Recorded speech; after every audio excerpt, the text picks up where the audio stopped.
When King Hezekiah heard this, he tore his clothes and put on sackcloth and went into the temple of the Lord. He sent Eliakim, the palace administrator, Shebna, the secretary, and the leading priests, all wearing sackcloth, to the prophet Isaiah, son of Amos.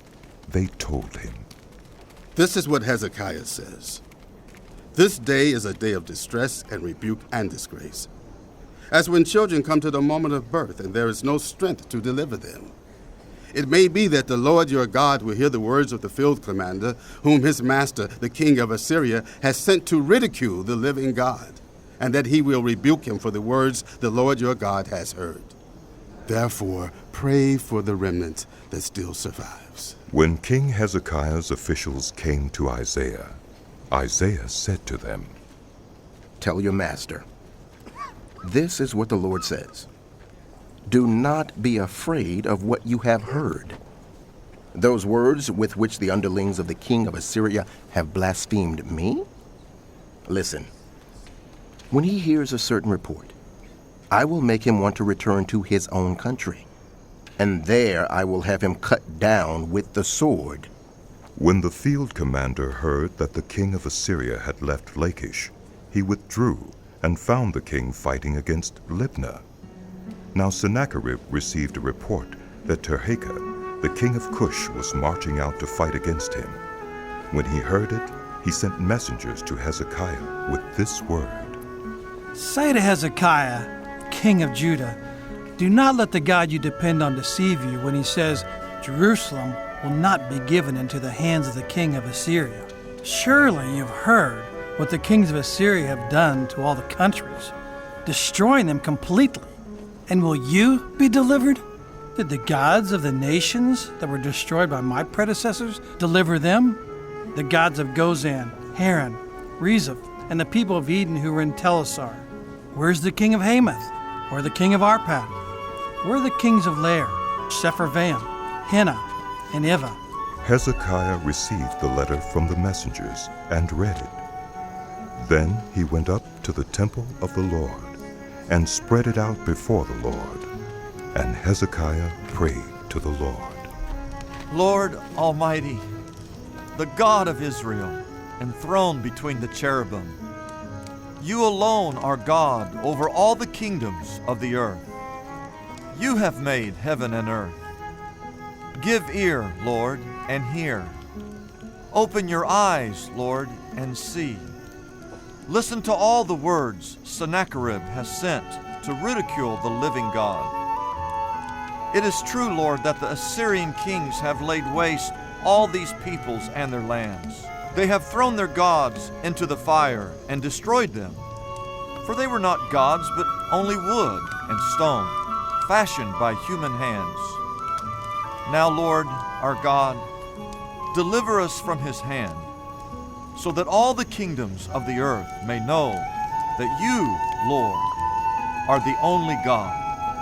Then Isaiah, son of Amos, sent a message to Hezekiah. "This is what the Lord, the God of Israel, says.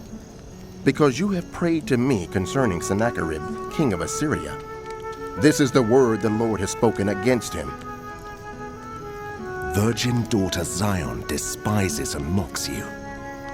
Daughter Jerusalem tosses her head as you flee.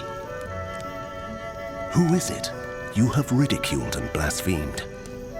Against whom have you raised your voice and lifted your eyes in pride? Against the Holy One of Israel. By your messengers you have ridiculed the Lord, and you have said, "With my many chariots I have ascended the heights of the mountains, the utmost heights of Lebanon. I have cut down its tallest cedars, the choicest of its junipers. I have reached its remotest heights, the finest of its forests. I have dug wells in foreign lands and drunk the water there. With the soles of my feet, I have dried up all the streams of Egypt." Have you not heard? Long ago I ordained it. In days of old I planned it. Now I have brought it to pass. that you have turned fortified cities into piles of stone. Their people drained of power are dismayed and put to shame. They are like plants in the field, like tender green shoots, like grass sprouting on the roof, scorched before it grows up. But I know where you are, and when you come and go, and how you rage against me. Because you rage against me, and because your insolence has reached my ears, I will put my hook in your nose and my bit in your mouth, and I will make you return by the way you came. This will be the sign for you, Hezekiah. This year you will eat what grows by itself, and the second year what springs from that. But in the third year, sow and reap, plant vineyards and eat their fruit.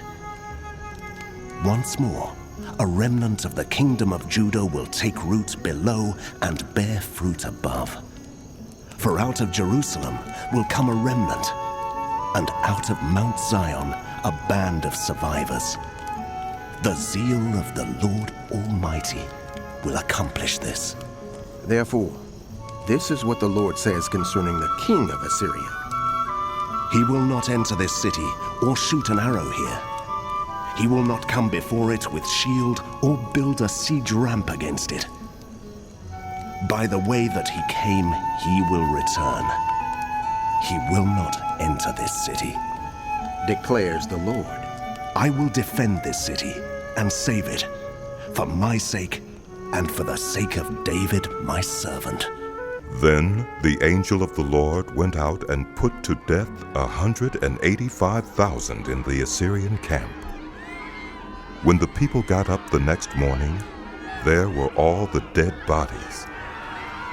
So Sennacherib, king of Assyria, broke camp and withdrew. He returned to Nineveh and stayed there. One day while he was worshiping in the temple of his god, Nisroch, his sons Adramelech and Sharezer killed him with the sword, and they escaped to the land of Ararat, and Esarhaddon, his son, succeeded him as king.